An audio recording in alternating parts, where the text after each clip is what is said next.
Happy Friday, chikahan mga kapuso! Muling makakasama ni Ara San Agustin ang dati niyang leading man na si Ruru Madrid para sa upcoming series na Hari ng Tondo.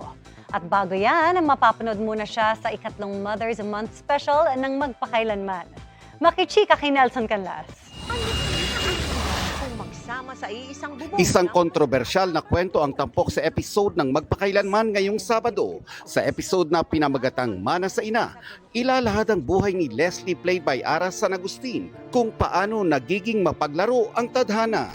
Compelling yung story niya because na-witness niya yung struggles ng nanay niya. Sa tatay niya binubugbog, tinitira yung kabit sa isang bahay, so magkakasama sila doon. And then siya, being herself na empowered siya, ayaw niya pumayag doon. So umalis siya sa bahay, pero ang nangyari, umulit sa kanya yung mga nangyari sa nanay niya. Makakasama ni Ara sina Maricar de Mesa, Polo Ravales, Regine Tolentino at Gil Cuerva. That love, I guess, comes in different ways, different shapes and forms, no? And that, I guess, the experiences that we learn from our parents, especially in this case from our mother, help shape us and mold us into the people we are today. From Gil, may reunion project din si Ara with one of her leading men sa Lolong Season 1 na si Ruru Madrid. Mangyayari yan sa upcoming series ng GMA na Hari ng Tondo.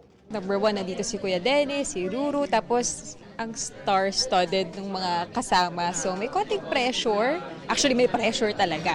Pero at the same time, sobrang happy ko kasi napabilang ako doon. Nelson Canlas, updated sa Showbiz Happenings.